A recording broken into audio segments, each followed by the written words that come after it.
begin. Are you watching closely? To begin. Clytus, I'm bored. How to start. What plaything can you offer me today? In Life Itself, a memoir, Roger Ebert begins. I was born inside the movie of my life. I was born a poor black child. The visuals were before me. I was born in it. The audio surrounded me. Molded by it. The plot unfolded inevitably, but not necessarily. I don't remember how I got into the movie, but it continues to entertain me. We all are born with a certain package. We are who we are. Where we were born, who we were born as, how we were raised. We're kind of stuck inside that person. And the purpose of civilization and growth is to be able to reach out and empathize a little bit with other people. And for me, the movies are like a machine that generates empathy. It lets you understand a little bit more about different hopes, aspirations, dreams, and fears. It helps us to identify with the people who are sharing this journey with us. I have little to say this week. My voice isn't quite back. Talking makes me cough. See, here's the thing. If somehow you're listening to this show and don't know me, which this many episodes in is not quite the case as far as I know. All my listeners are people who already knew me.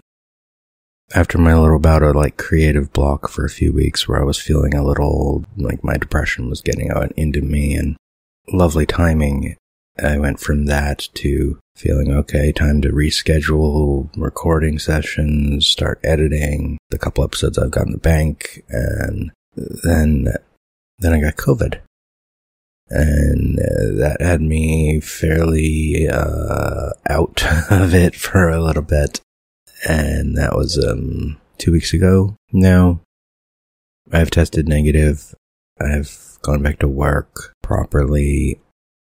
I don't know if I feel up to recording multiple hour-long sessions for my existential trilogy yet. But I wanted to tell a story backward. Oh, welcome to The First Syllable, the show where ostensibly I am piecing together a screenplay from far too many notes and references to other things. The actual writing of it has not really commenced, and I don't really have time to get it started until at least December, when I'm out of the fall semester. I also have more time loop things I need to rewatch before I get there, so we'll see. But there was a feeling yesterday that fit quite well with my notion of...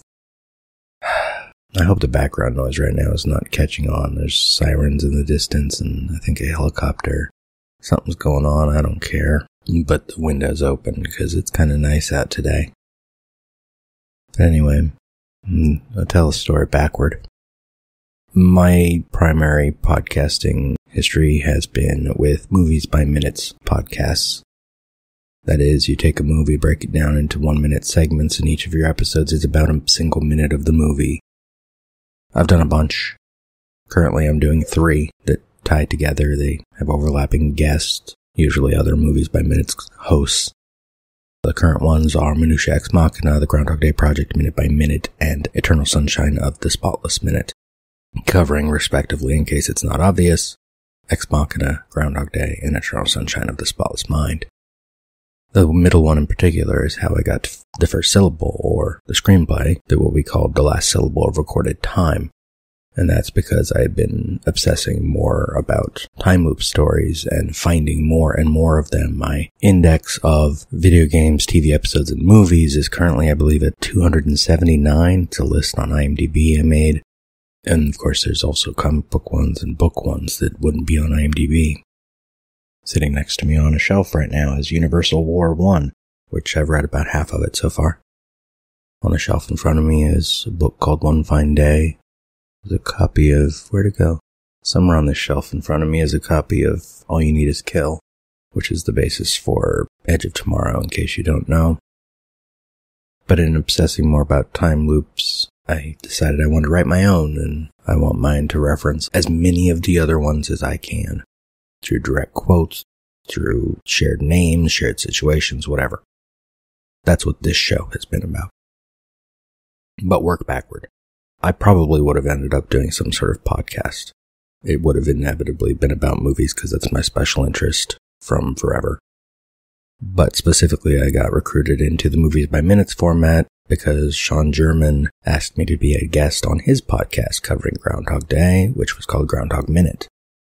And Sean found me because of my blog, The Groundhog Day Project, where for a year I watched Groundhog Day and wrote a blog entry. Average length for that year was 1,400 words. I generally aimed for 1,000. A few came shorter, a few went far longer. That blog only existed because I had read about a previous blog called Lawrence and Julia, which got coverage in Entertainment Weekly, which good for him.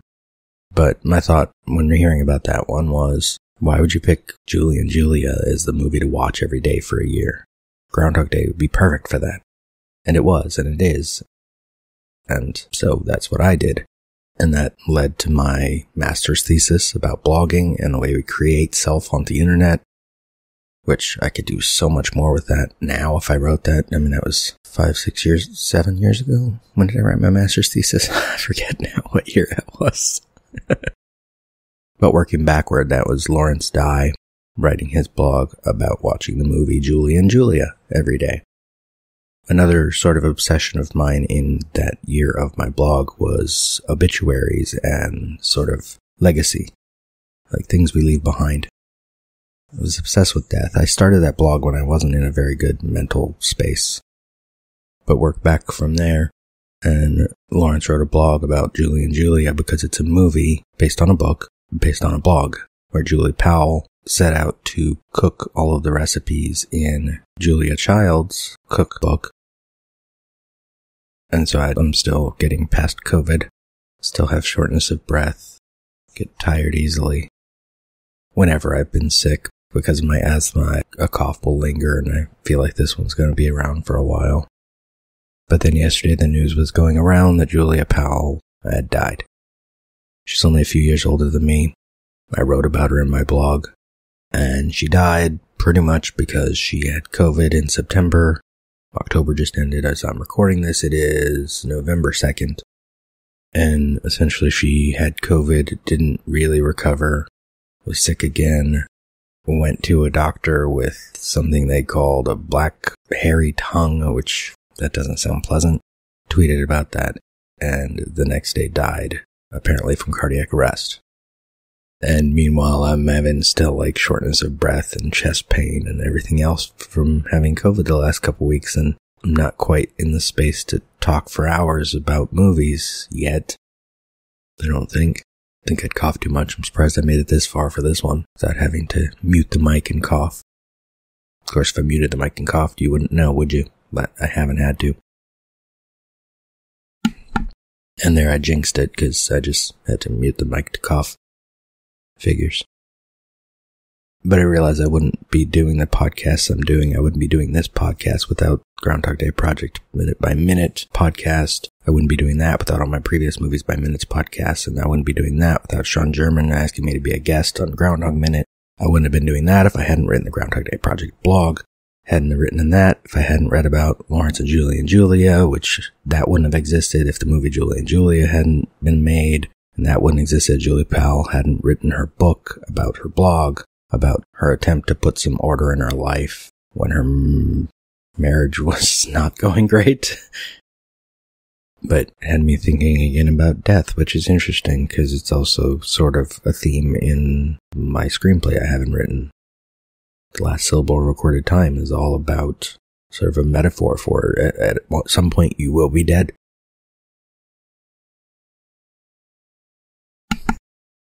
Muted for several coughs there. You missed it. Lucky you. So I'll be done in a moment.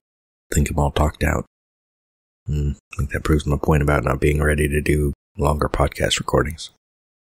But the whole point of the last syllable of recorded time, and it's interesting that I know what the point is when I haven't written it. It's kind of how I write things.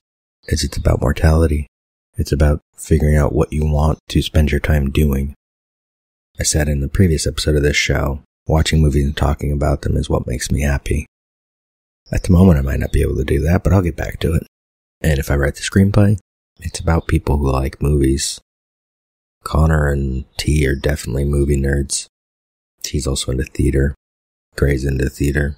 Gray? Wow. Throwback. That's not his name anymore. Dez. Dez is into theater. I don't think... Wow, I haven't talked about this stuff in a while. I'm forgetting the name of the other character. Merope. Ro. I don't think Ro's into pop culture stuff. She lives off the grid, kind of. Bit of a hippie. But it's about the four of them sort of coming back together and this wish for friendship they used to have when their lives were much smaller. And this urge to have life be small again before it's done.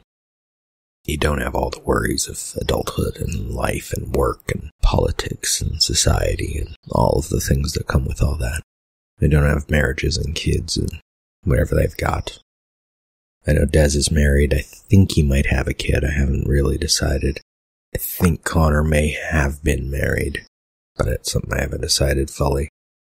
Ro's in an open relationship, I think. I don't know what T's got going on a personal level yet. I know who she is as a personality. She and Connor are kind of two different versions of me. But in the end, the whole point is that they come together just to hang out at the moment where it might literally be the end of reality itself. Time and space collapsing on itself. And they just want to hang out and spend a little time. Because that's what matters. Do what makes you happy. Spend time with the people that make you happy. Cut. It's a past stuff that dreams are made of. Another world. You're still here? It's over, Johnny. It's over. It's over. Nothing is over! Go home. Nothing!